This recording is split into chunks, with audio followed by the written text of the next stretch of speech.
The dream of Hawaii was a delicate thing, woven from whispers shared with my Jonathan in the dark and solidified over 50 years of shared sunrises.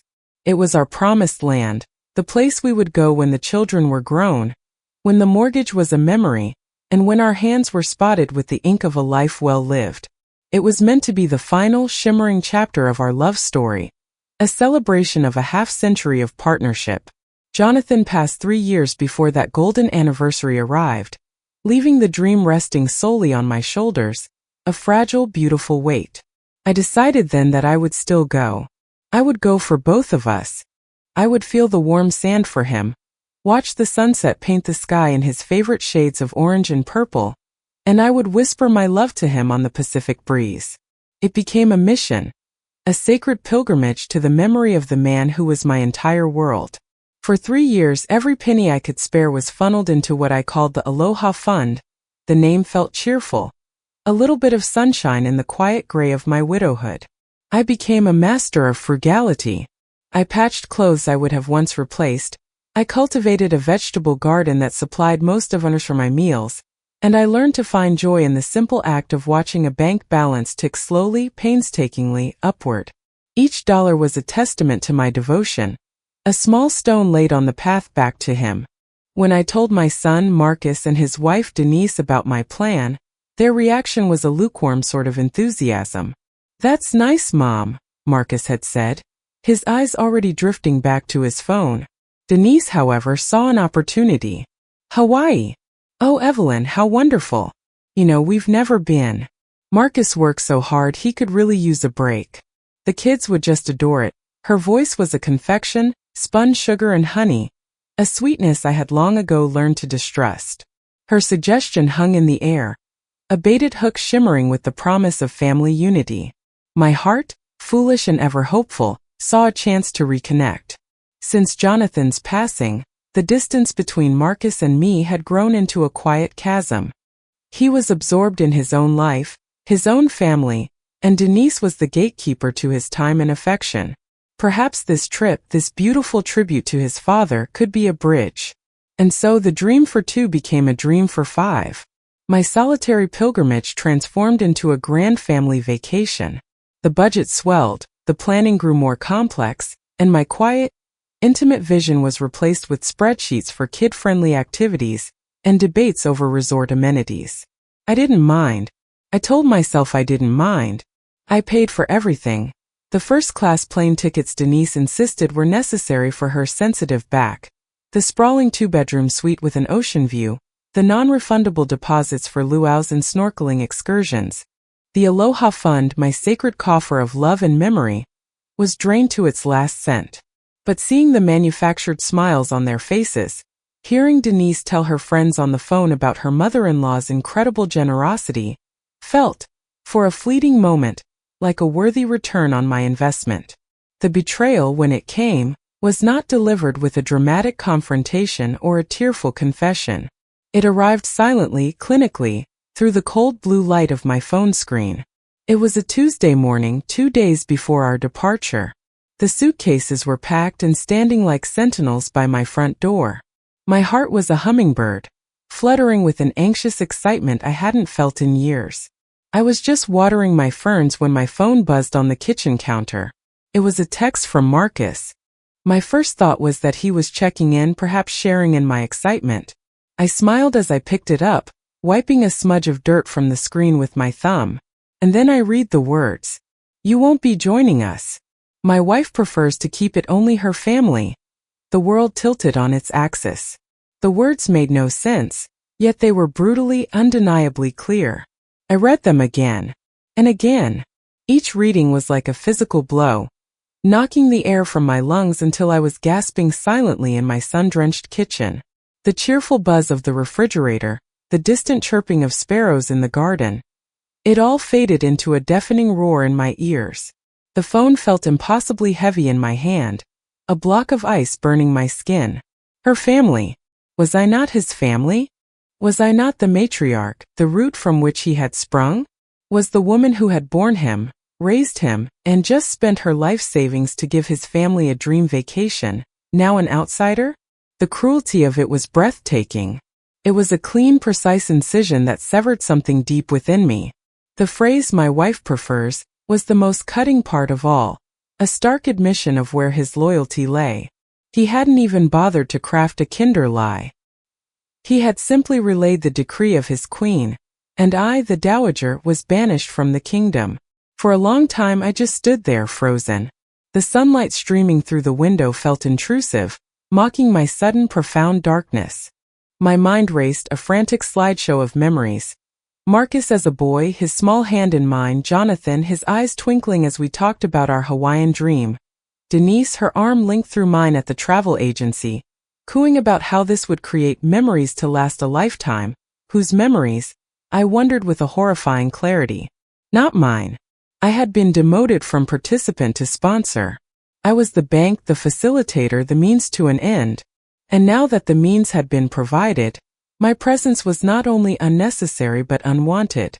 The shock began to recede, replaced by a feeling so cold and heavy it felt like a slab of granite was settling in my chest. It was a grief sharper than the one I felt when Jonathan died. That was a loss born of love and the natural, cruel order of life. This was a wound inflicted by choice, a deliberate act of erasure. I sank into a kitchen chair, the floral cushion deflating with a soft sigh, as if it too felt the weight of my despair. I looked at the packed suitcases by the door. My floral sundresses, the new sandals I'd bought, the special occasion perfume I'd saved. And beside my modest luggage, the larger, more numerous bags for Marcus, Denise, and my grandchildren, filled with items I had also purchased for the trip: snorkels, sun hats, colorful swimsuits. All of it felt like a monument to my own foolishness. How could I have been so blind? The signs had all been there, a trail of casual cruelties I had willfully ignored. The forgotten birthdays, the conversations where Denise would speak about me as if I wasn't in the room, the way Marcus would shrink and fall silent whenever she entered a conversation. I had excused it all, telling myself it was just the way of the world. Sons grow up, they cleave to their wives, mothers step back. I had made myself small, palatable, and undemanding, believing that was the price of admission to my own son's life. And now I had learned that even that wasn't enough. I had paid the price and they had still locked the door. The tears I expected to fall never came. Instead, something else began to rise from the frozen depths of my sorrow. It was a slow, simmering heat that started in my belly and spread through my veins. It wasn't the hot, messy rage of a tantrum. It was a cold, dense anger, solid and clarifying. It burned away the fog of hurt and left behind a stark, crystalline landscape of truth. They did not value me. They did not love me. They saw me as a resource, and a disposable one at that. In that moment of painful clarity, a strange sense of calm washed over me. The hummingbird of excitement in my chest had died, but in its place a lioness stirred. She was old and had been sleeping for a very long time, but she was awake now. I picked up my phone again. My hands were perfectly steady. I scrolled past Marcus's text, my thumb hovering over his name. It would be so easy to call, to scream, to demand an explanation, to unleash the torrent of pain and fury churning inside me. But what would that accomplish? It would give them the satisfaction of my tears, the drama they could later recount as Mom being hysterical. It would give them power over me. No, the lioness was not a screamer. She was a hunter. She was silent and she was strategic. My gaze fell upon the folder on the counter, the one with the bold, cheerful label, Hawaiian Adventure. Inside were all the documents: flight confirmations, hotel reservations, activity vouchers. All in my name. All paid for by my hand. A small bitter smile touched my lips for the first time that day. It felt foreign, like stretching a muscle I hadn't used in decades. I didn't call Marcus. I didn't text him back. I let his cruel message hang there in the digital ether, unanswered. Instead, I made my first phone call to the airline. The hold music was a generic, upbeat tune that was grotesquely at odds with the surgical precision of my task. When a cheerful agent finally answered, my voice was even and polite. "Hello," I said, my tone betraying none of the earthquake that had just leveled my world. "I need to cancel a reservation."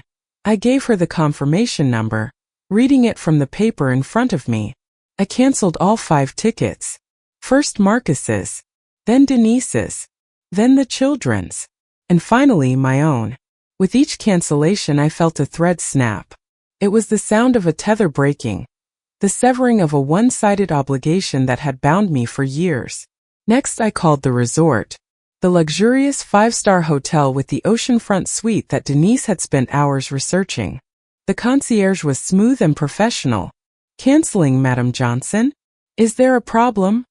he asked, his voice dripping with practiced concern. "No problem at all," I replied, a strange lightness entering my voice. "Just a change of plans. The non-refundable deposit was substantial, a fact he was quick to point out." "I'm aware," I said. "That's perfectly fine." The money felt insignificant now. It was the price of my freedom, and frankly it was a bargain. Finally, I went down the list, canceling the luau, the sunset catamaran cruise, the private surfing lessons for the boys, the rental minivan. Each call was another step away from the woman I had been just an hour earlier, the woman who lived for others, who measured her worth by their happiness. When the last cancellation was confirmed, I sat back in my chair and took a deep, shuddering breath. The house was silent, but it was a different kind of silence now. It wasn't the silence of loneliness.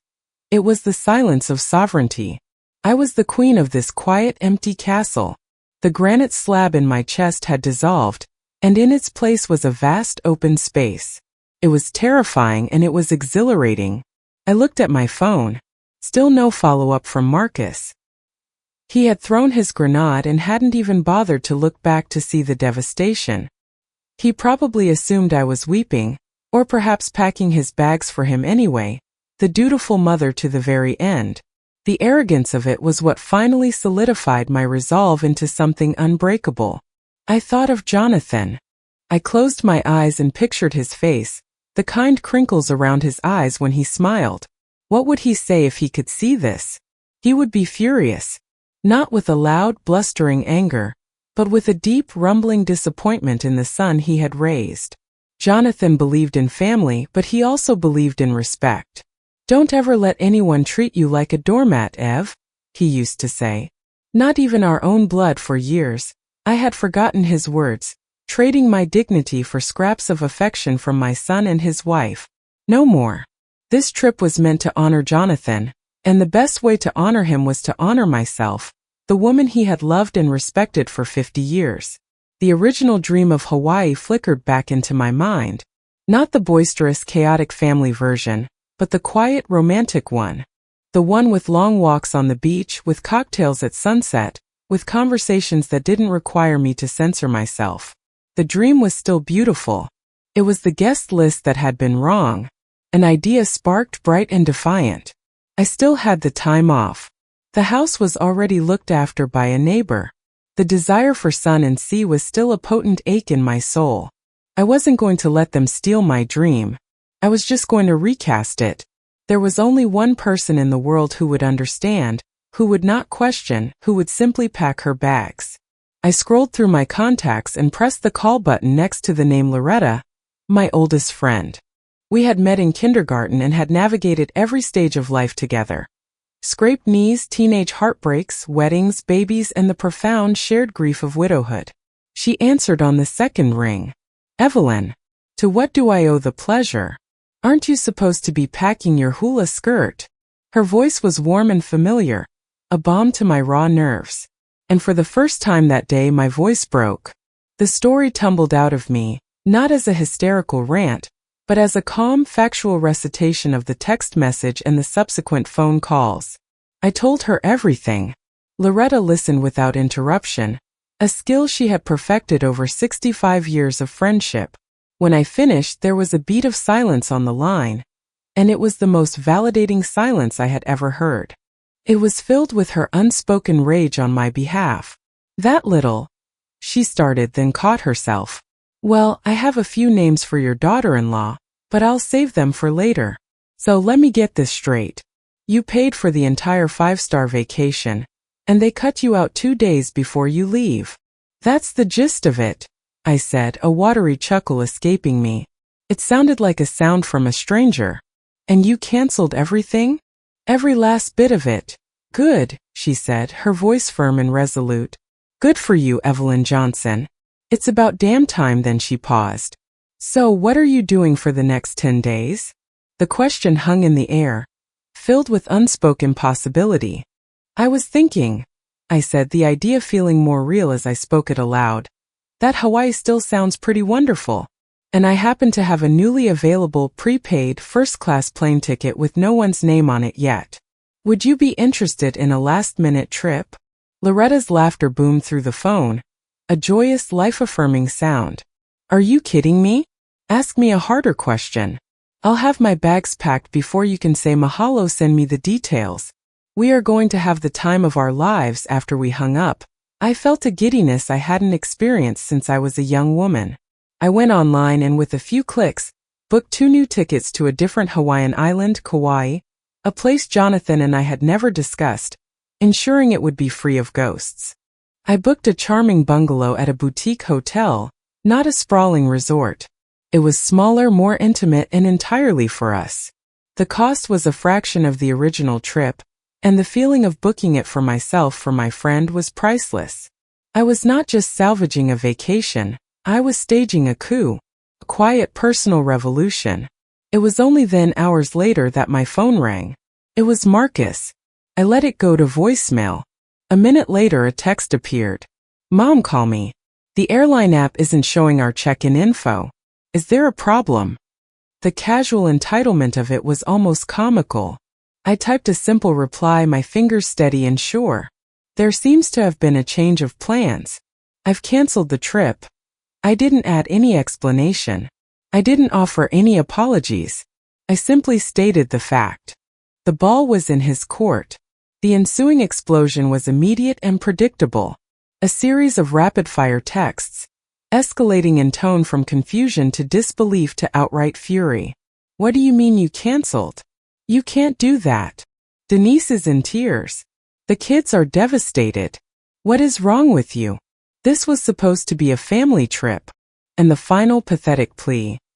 Mom, you have to fix this. Our bags are packed.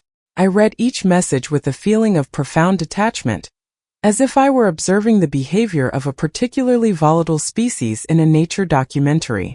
The anger, the manipulation, the complete lack of self-awareness, it was all so clear to me now. He wasn't upset that I was hurt. He was furious that his free vacation had been taken away. I did not reply. I turned my phone to silent and placed it face down on the counter. His tantrum was his problem, not mine. I had a new trip to prepare for. I went to my suitcase, the one packed with such hopeful anticipation, and began to unpack. The clothes I had chosen to make myself unobtrusive and motherly came out. The sensible cardigans, the muted floral prints. I replaced them with brighter colors, with a sleeveless dress I hadn't worn in years, with a swimsuit that was a little more daring. I was no longer packing for the role of grandma. I was packing for Evelyn. The next 2 days passed in a blur of joyful preparation. Loretta came over, and we spread maps of Kauai across my dining room table, circling beaches and restaurants with the giddy enthusiasm of schoolgirls planning their first great adventure. We laughed until our sides ached, imagining the scene at the airport when Marcus and Denise would arrive, full of swagger and entitlement, only to be told their tickets to paradise did not exist. There was a dark, ironic humor to it that we both savored. It wasn't about revenge, not really. It was about consequences. It was about the universe with a little nudge from me restoring a sense of balance. They had wanted a vacation without me, and I had simply given them what they asked for. On the morning of our departure, as Loretta and I sat in the taxi on the way to the airport, my phone buzzed one last time. It was a long, rambling text from Marcus, a final salvo of guilt and blame. It accused me of being cruel, selfish, and vindictive. It ended with the line, "I don't know how you can even look at yourself in the mirror. Dad would be so ashamed of you." That was the line that was meant to break me. A week ago, it would have shattered me into a million pieces. But now, I just looked at it and felt a quiet pity for the son I had raised. A man so disconnected from his own moral compass that he could write those words without a trace of irony. I thought of Jonathan, and I knew, with a certainty that resonated in my very bones, that he would not be ashamed. He would be standing right beside me, metaphorically speaking, holding my hand and saying, "It's about damn time, Ev." I deleted the message without a reply and blocked his number. The feeling of the plane taking off was one of the most profound moments of my life. As the aircraft climbed, leaving the familiar landscape of my life behind, I felt the last vestiges of the old Evelyn, the conciliatory, people-pleasing, invisible woman, fall away. I was rising above it all. Beside me, Loretta squeezed my hand. "To new beginnings," she said, raising her plastic cup of orange juice. "To new beginnings," I echoed, my voice thick with an emotion that was no longer grief but gratitude. Kauai was more beautiful than any postcard could ever capture. It was a land of impossible greens and blues, of air so fragrant with flowers it felt like you were breathing in perfume. Our little bungalow was perfect, tucked away in a grove of plumeria trees with a porch that looked out over the ocean. Every morning Loretta and I would sit out there with our coffee, watching the dawn break, and we would talk. We talked about our husbands, our children, our regrets, and our dreams. I told her things I hadn't even admitted to myself, about the quiet loneliness of my life, about the feeling of being a ghost in my own family. She listened and she understood. She shared her own stories of feeling overlooked, of the daily battles for respect that women of our generation knew so well. In her validation, I found a healing I never knew I needed. We did none of the things I had planned for the family trip. There were no crowded luau's or noisy water parks. Instead, we took long, leisurely drives along the coast, pulling over whenever a view took our breath away. We discovered a secluded beach where we were the only two people for miles, and we swam in the turquoise water, laughing like teenagers. We ate at small local restaurants, savoring every bite of fresh fish and tropical fruit. We read books, we took naps, we simply sat and listened to the rhythm of the waves. It was a trip built not on a schedule, but on whimsy and joy.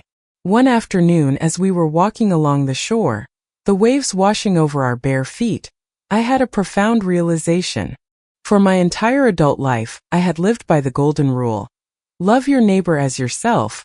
I had always focused on the first part, on loving my neighbor, my husband, my children. I had poured all of my love outward, giving it away freely until my own well was completely dry. I had forgotten the most crucial part of the commandment: as yourself. It wasn't a suggestion, it was a prerequisite. You cannot truly love others if you do not first love yourself. You cannot give from an empty cup. My selfless devotion had not been a virtue, it had been a form of self-abandonment. By constantly putting myself last, I had taught everyone around me that I was not important. I had set my own value at zero. The text from Marcus was not an isolated act of cruelty. It was the logical conclusion of the dynamic I myself had created. They treated me as worthless because I had behaved as if I were. The cancellation of the trip was not an act of revenge. It was my first radical act of self-love. It was me, finally, deciding to include myself in the circle of my own compassion. It was me acknowledging that I was worthy of a dream, worthy of respect, worthy of a beautiful trip to Hawaii. On our last evening, Loretta and I sat on our porch, watching the sun dip below the horizon, setting the clouds on fire with brilliant strokes of pink and gold. It was the most beautiful sunset I had ever seen. I raised my glass of wine, the same one Jonathan and I were supposed to share. "To Jonathan," I said softly, "for giving me a dream." Loretta raised her glass. "And to Evelyn," she added, her eyes shining, "for finally making it her own." We clinked our glasses together, the sound a small, clear bell ringing in the twilight. In that moment, I felt Jonathan's presence more strongly than I had in years. Not as a ghost of a shared past, but as a warm, loving energy celebrating my newfound strength. The trip was not the one we had planned, but it was the one I was meant to have. It was a journey not to a place but to myself. I had come to Hawaii to honor the memory of my husband, and in the end I had ended up resurrecting myself. Returning home was different. The house no longer felt empty. It felt peaceful. It was my sanctuary, a space that was entirely mine. I filled it with flowers from my garden and music that I loved. I reconnected with old friends, joined a book club, and started taking a pottery class. something I had always wanted to do but never made time for. I was building a new life, one centered not on the needs and demands of others, but on my own joy and fulfillment. I never heard from Marcus or Denise again, except for a single formal letter from a lawyer a few months later, vaguely threatening legal action over the financial losses they incurred due to the canceled trip. My own lawyer sent back a one-sentence reply asking for copies of their receipts for the expenses they had personally paid for. We, of course, received no response. The silence from their end was a gift. It was the final confirmation that our relationship had been entirely transactional. When the transaction ceased, so did the connection. It was a sad truth but a liberating one. My life now is smaller in some ways but infinitely richer. It is filled with genuine laughter, with the warmth of true friendship, and with the quiet, unshakable peace that comes from knowing your own worth. I still think of Hawaii, not with the pain of betrayal, but with a deep sense of gratitude. It was there, in the heart of paradise, that I finally learned the most important lesson of my life, that to love your neighbor as yourself, you must first make yourself a neighbor you are worthy of loving. You must show up for yourself, you must fight for yourself, and sometimes, you must be willing to cancel everything to save the one thing that truly matters, your own soul. The vacation wasn't lost, it was found. I was found, and for the first time I was finally home. What would you do in my place? Have you ever had to make a drastic decision to reclaim your own dignity? I would love to read your stories and opinions in the comments below. Let me know where in the world you are listening from, as it always warms my heart to see how far these stories travel. If this story resonated with you, please consider liking the video and subscribing to my channel. Your support helps me continue to share these important narratives. For those who are able to contribute further, the Super Thanks feature is a wonderful way to support the creation of more content. There are many other stories waiting for you. With heartfelt greetings. Until next time.